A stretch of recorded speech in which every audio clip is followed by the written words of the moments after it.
Hey, everybody, welcome to MD's Levrone Muscle Report, brought to you by Levrone Supplements, starring the man himself, IFBB Hall of Famer, the one, the only Maryland Muscle Machine, Kevin Levrone, joined today by special guests, the Bulldog, Rob Hunt, and very special guest in the house, the man who holds the world record, any weight class, anything you can imagine in the bench press, 1,125 pounds. Please welcome, all the way from Texas, Tiny Meeker. What's up, guys? Hello, everyone. Tiny, how are you, man? Welcome to the MD Levrone Report. Bulldog Rob in the house, baby. Ron, we got some heavy stuff. We got some heavy hitters in the house, Ron. Yeah, I mean, I was just saying before we started recording that Kevin came from a powerlifting background, and in fact won his first bodybuilding contest the day he had won a bench press meet. And someone said, "Hey, we got a bodybuilding show today too. Why don't you do that?" So he was a bench press competitor before he was a bodybuilder. Now we have, everyone wants to know how much you bench. This guy has the best answer of any human being alive. Tiny Meeker with I didn't even know it was up that high. 1,125 pounds, set that record on December 29th in York, Pennsylvania at the IPA National Powerlifting Championships. That is astonishing, 1,125 pounds. Kevin, where do we begin, Kevin?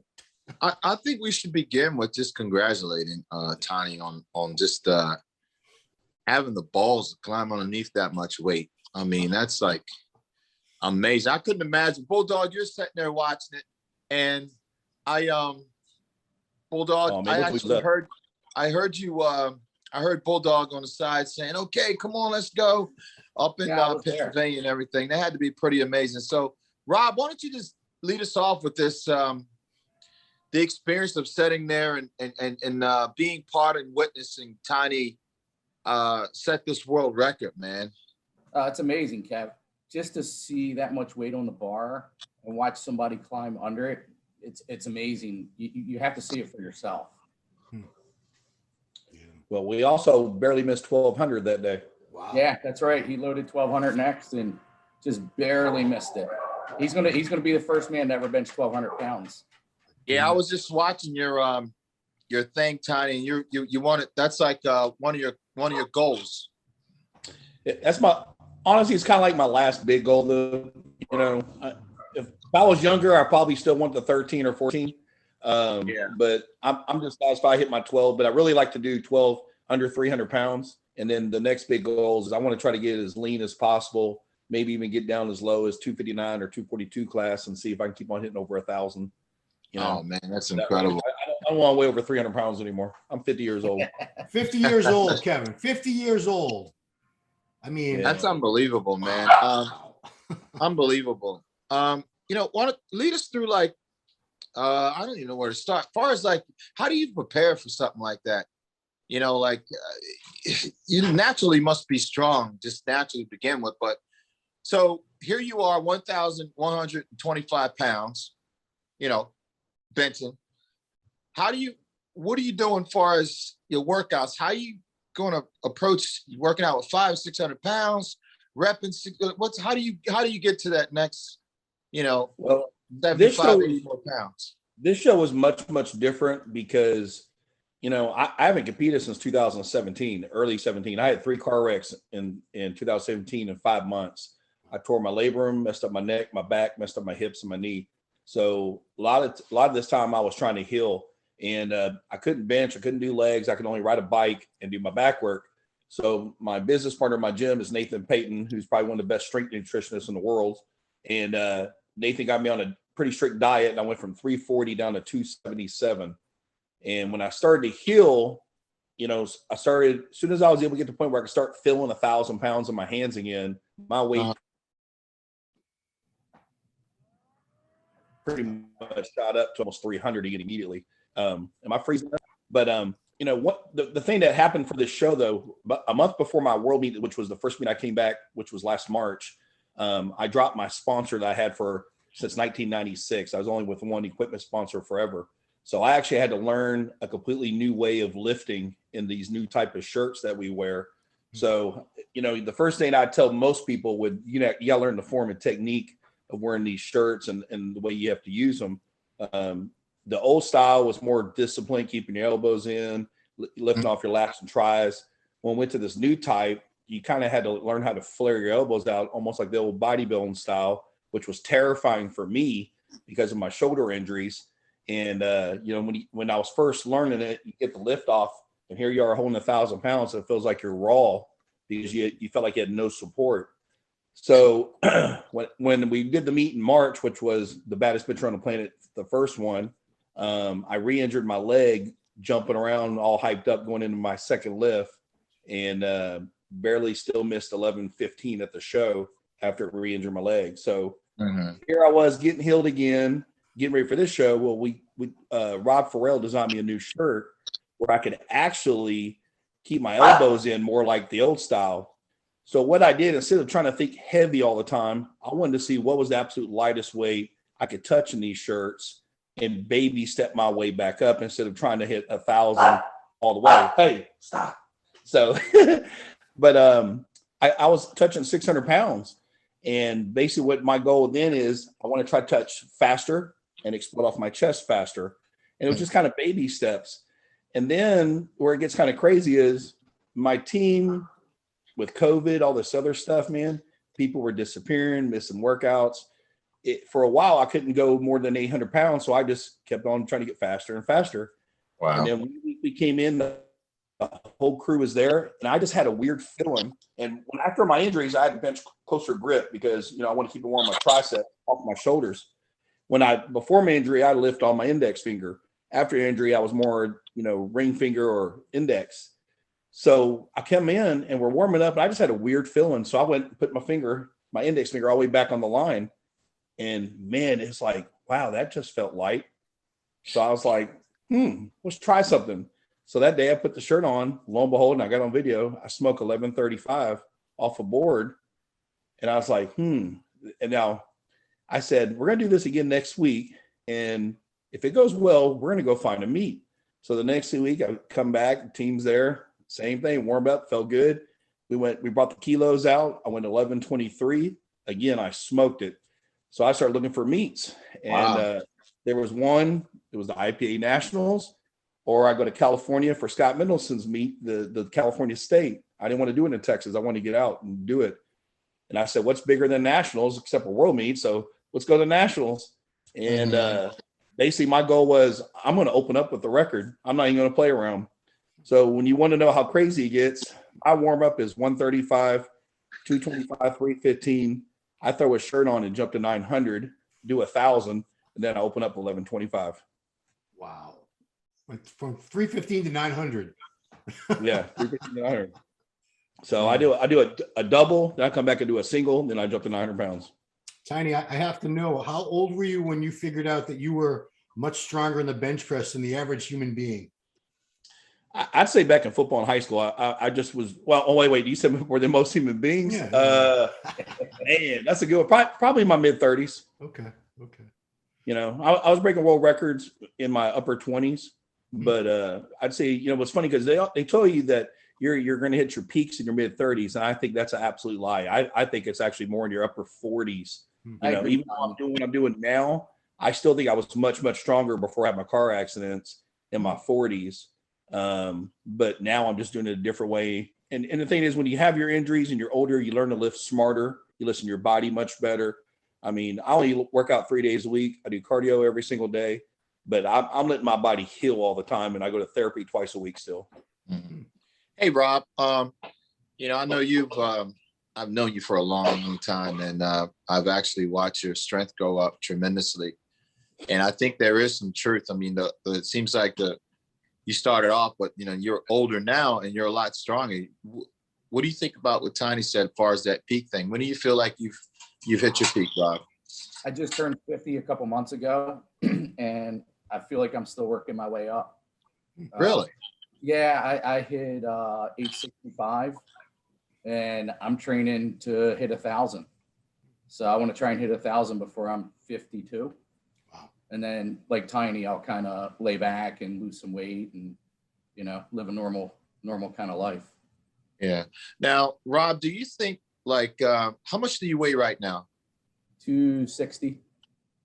Why is it that the bigger you get, it seems like with, hold on one second. It seems like the more weight that you put on your body as a power lifter, the stronger you are. Absolutely. It takes weight to push weight. So, the heavier you are, the more you can lift. Uh-huh. And, with powerlifting, it's a lot different than bodybuilding. I mean, I was training for Mr. Maryland with you a couple times, and Right. it's just, I want a belly. I want the bench belly. I want to get my belly as big as I can get because it shortens the length of your bench. So it's I a know what completely different kind of and like Tiny, when I work out, I'll do 135, 225, 315, and then I'll jump right up to 550, 600. There's no in between, because once you put that shirt on, you're not getting 400 pounds down to your chest. You're not even getting it close. So there's no sense in doing anything until you can get close to your chest. So Tiny, like when you have a show or something coming up, I mean, do you have to prepare, like gain like 15, 20 or 30 or 50 pounds, or you just are walking around naturally like that? Oh no, I naturally walk around over 300. I mean, I've been maintaining 320 ever since we kind of got back, but I got to work my butt off to get under 300 pounds with diet and stuff. So the way I lift and all that, I'm almost always over 300 pounds. So the hard part is trying to keep it under, and that's just diet. I mean, if I have a couple of different cheat meals, it's like I gained 10 freaking pounds. It drives me nuts. So if you lose 10 pounds, you could tell the difference in your strength? Me? No. I honestly think I'm actually stronger. I think I'm more energetic, and I think with the energy, I have more power and stuff.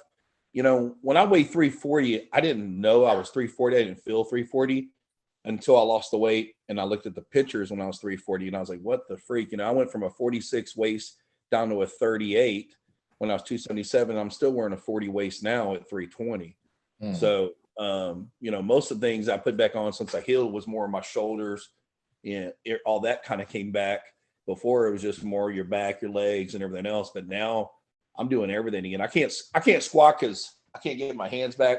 That part of my shoulder flexibility is gone. And basically I just focus on, I got some really good specialized machines that you can do your squatting, your deadlift, and all that without having to tear up your hands or your back doing it, if that makes sense. I got a lot of pendulum machines in my gym. They're phenomenal machines. Yeah. But when it comes to benching and all that, that's the real deal. The bar off, I might work on boards to do work the high end, just working my triceps and stuff like that. But no, man, one thing about my show, we had a guy in my meet that's 256 benching 1,080. Wow. He's younger. I like to really drop the weight. I mean, to me, if you're wearing equipment, you just try to get tighter shirts and stuff, and you gotta learn them. You just got to change it up, and hopefully it works. I think it's going to work. I just got to get disciplined more on my diet and work on it. I don't want to drop it super duper fast. If I do it like that way, I probably would lose a lot of strength. I mean, look at strongman guys. They do the Arnold, they're 450 pounds. They go do the world strongman, they're under 400 pounds, because Arnold, it's more about strength, where the world strongman, it's more about endurance. They're running more. There's more cardio involved in it. You know what I mean? So for us, I just want to be energetic and have as much power as possible. I have a question for both Rob and Tiny. In bodybuilding, we have ideal genetic traits that you're born with that sort of translate to success in that sport. For being a great bench presser, do you guys feel there's some ideal type of bone structure or body type that makes for a better bench presser in general? Let me answer that first. Or you want to go, Rob? Yeah, I'll just say a short, compact build with a big neck and big forearms. You have to have big. How big are your forearms, Tiny? 19. Wow. 19 inches. Good God. That's bigger than most people's bicep. Oh, much bigger. Wow. So, holding that much weight, you've got to death grip it almost. You don't want it sliding out. Scott Mendelson dropped, what was it, Tiny, 1,050 pounds in his chest at the meet. I think it's 1120. It might have been 1120, but remember, my racks caught that weight. Everyone thinks hit him, but my racks did the job. No, it's just I was right there, and to watch that weight come out of his hands was terrifying. It actually scared me going back into the gym, putting that 800 pounds on top of me again. But So, you know what? It can be dangerous, but you just have to do it. My answer on that one's a little different. You know, people always want to go, oh, you're short, you got a shorter stroke and all that. Well, here's where my thing is. The first guy to bench 700 pounds raw was James Henderson. James was about 6'4", maybe 6'5", 420 pounds. Wow. Then you had Mendelson, who did it and who actually weighs 275 and 308. And Mindy, before his car accident, was about 6'1". And then you had Eric Spoto, who came in, and Eric, I believe, was about 6'1" as well. And then the big Russian came in, who's 6'7", and now you got Julius, who's about to be the first man to bench 800 pounds raw. And Julius is about 6'4" as well, but he's around 460, 470. As for the bench press, the first guy that did 900 and 1,000 was Gene, who's about 6'2". You had Mendelson, again, about 6'1". You had Ryan Kennelly, who was almost 6'4". And then, of course, then you got myself, then Brody, again, who's about 6'3", I think, 6'2", 6'3". And then Jimmy Cole, who was 5'5", who did 1120, and then I broke it, did 1125 again. Jeez. So I think when it comes to the equipment, sometimes the stroke might be better, but at the same time, with the equipment, especially when the strokes are more stretchy, my opinion is the more stretch you get, the more reaction you get. Just like if you take a rubber band and pull it, the more you pull it back and release it, the more reaction you're going to get. That's just my thought process. When it comes to the raw stuff, man, a tall guy is the one that's annihilating everyone. There's no short guys breaking the all-time record in the raw. So I really have to disagree with it all. What the philosophy is, you take the deadlift. There used to be a guy, Gary Hinesley, I think it was 6'9" with a 900-pound deadlift back in the days. And every other big deadlifter guy is way over 6 feet tall. The biggest squatter, until Dave Hoff did what he did, was over 6 feet tall. So I don't know about all that stuff. How tall are you, Tiny? You're what, 5'10"? I'm 5'10". I think it's form and technique and everything. I think when it comes to raw, it's more size is going to move size. I totally agree with that. When it comes to equipment, I think it's form and technique, and of course, you got to be strong. Yep. Tiny, what's the most you've ever gotten under and successfully lifted up with a board? So like a 2-board or a 3-board. Before the injuries, I've done over 1,500 in training. We've kind of messed around with it since then, but I haven't successfully pressed it off all the way up again. But I'm feeling crazy weight again. But I really just want to, it's getting so nuts now. I mean, my reason I want to stop at 12 is kind of like what you talked about. You saw what happened to Scott. We're messing with such crazy weight. Unless someone's going to start giving 6 figures out for us lifting this crazy weight, I want to get my 12 and have some fun and do it a different way. You know what I mean? We had guys supposedly get 100,000 for deadlift and 1,100 pounds. Why can't we get 100,000 for bench press and 1,200? We're the real the real daredevils of this sport. Anything goes wrong, it falls on us. You're deadlifting, drop it on the floor. You're squatting, drop it off your back. But what happens if you bench? If it comes out of our hands, no one's catching it. That's the truth. No. Yeah. Nobody's catching that weight. I was looking at you benching and I'm thinking, what are the guys on the side actually doing? Just standing there? Because if something happens, it's nothing they can do. Nope. Wow. And it's fast. And I mean, Minnie's the pure example. It came out of his hands so fast. And the guys are like this under the bar. Their hands are clenched. But that's still over 1,100 pounds. It's going to go through the hands, Stop it from hitting them, yeah. Yeah. I mean, right now you got 2 other guys. You got Jimmy Kolb and you got Tony Carlino, both pressing over 1,400 in training. Wow. I sometimes wish I didn't post some of my workout videos because it gave other guys ideas. And, I was probably one of the first guys that had these crazy custom-made bars to put more weight on. And next thing you know, everyone's got a bar. Because, my feeling is this. You got to lift big weight, you got to feel big weight. In the old days, the most you could put in the gym was maybe 855 on the bar.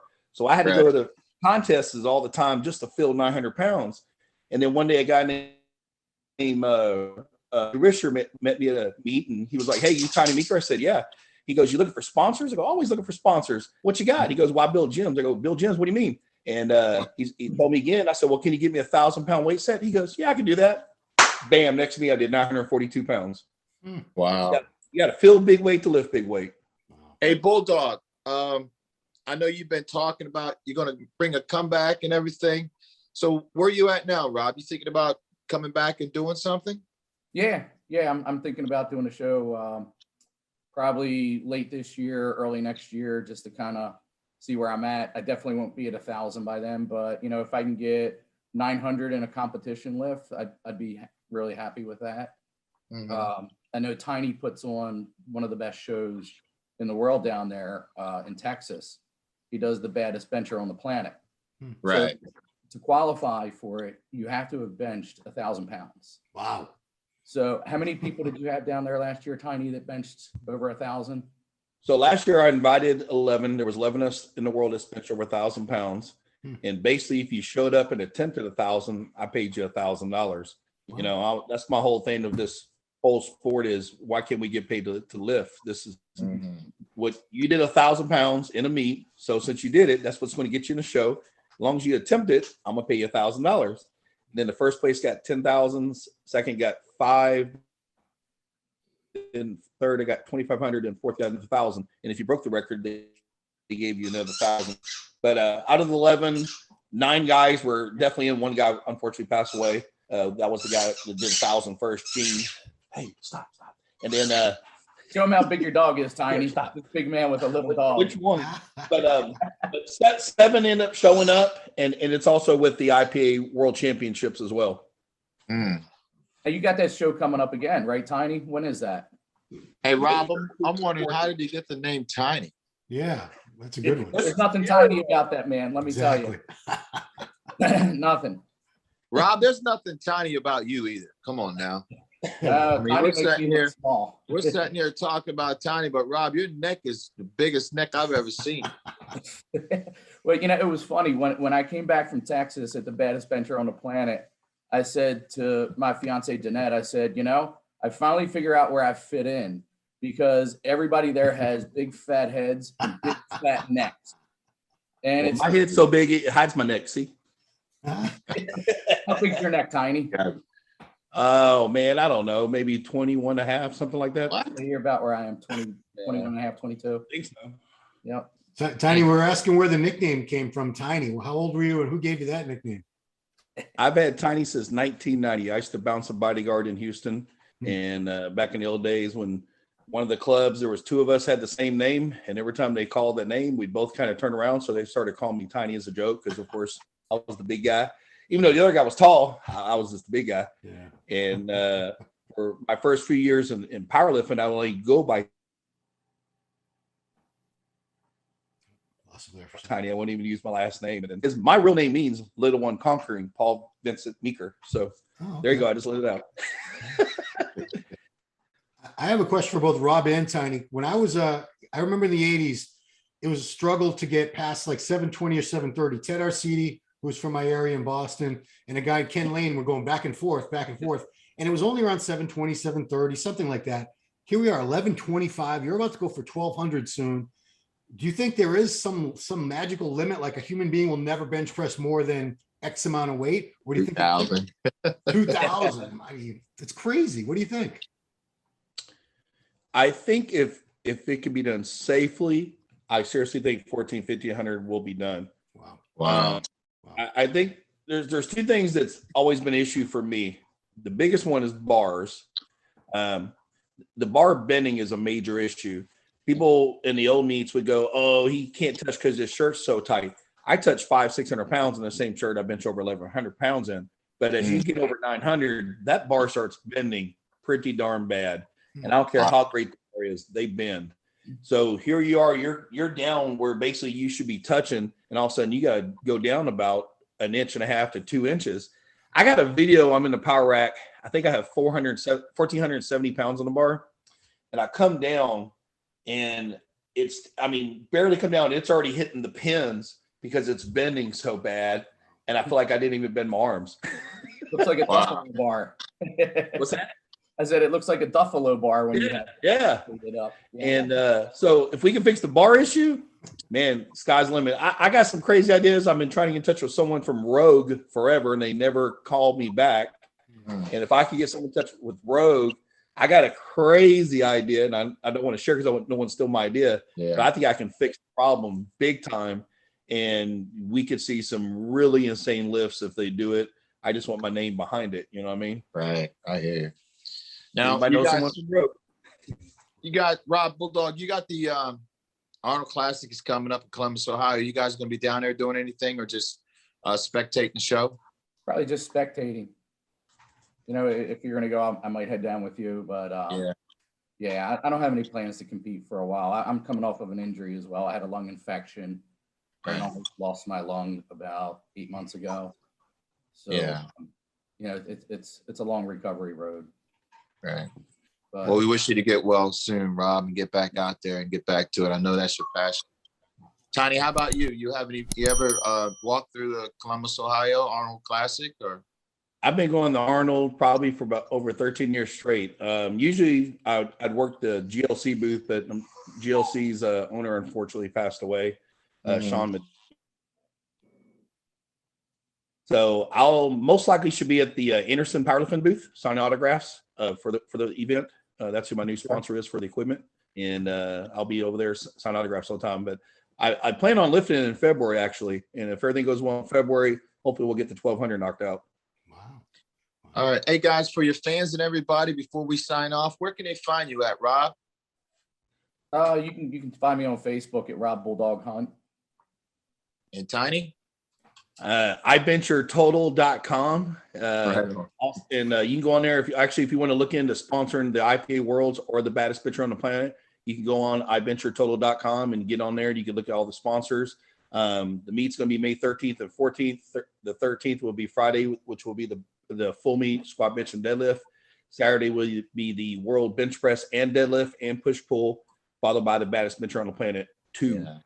So this year I'm hoping to invite 12 lifters, because there are more guys benching over 1,000 now, and we got a couple other 1,100 pound benchers now. So there's 3 of us now benching over 11, and I'm pretty sure that number is going to go up very soon. And I think we're going to have a couple other 1,200 pound benchers pretty soon too.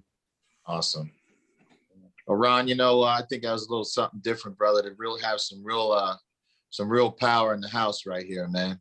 Yeah. I want to thank you guys. I want to thank you, Bulldog, for contacting Tiny. And Tiny, I want to thank you, man, for allowing your time to come on over here and with the Levrone, MD Levrone report and shine some light, man. And I know Steve would really, really appreciate you guys coming on board, man. Thank you, Rob.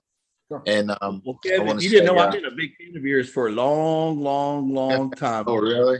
Oh yeah, man. Yours is up in my garage. I still got all my Flex magazines, my Muscle Mag. I may have always wanted to look like a bodybuilder, but I didn't want to be a bodybuilder, do the diet. I always just want to be just freaky strong and be as powerful as possible. I always wanted to look the way though, but I just couldn't get all disciplined. I love my cheeseburgers and pizzas and all that stuff a little too much.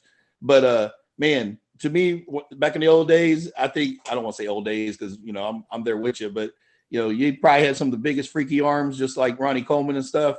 I still remember when you were doing your bands. I remember you had your pec tear, you had the surgery. I've been a fan of yours for a long time, so I'm very honored to be on your show. Oh, thank you so much, Tiny, man. I really appreciate that. And I can't wait to meet you, man, and hang out with you and spend some time with you. That'd be awesome. Yeah, sounds good. Thank you, Rob. Bulldog in the house. Ron, I think that's going to wrap it up for the MD Levrone report, man. What do you think? Yeah, I want to remind everyone to subscribe to the channel, and likes are very important on YouTube now, apparently. So if you like this, give it a like, hit that thumbs up thing. Want to thank all you. Thank Rob the Bulldog. Thank Tiny Meeker. Wish you the best of luck. 1,200 pound bench press. Wow, imagine that happening in this world in this lifetime. It's insane to entertain the idea, but I think if anyone can do it, obviously you're the man. Thanks, Kevin, for putting this together. Very, very different show this time, and I think a lot of people appreciate it. So that's it. Appreciate you guys all watching. Levrone with Ron Harris, Rob the Bulldog, and Tiny in the house, baby. We're signing off, guys. Peace and one love, man.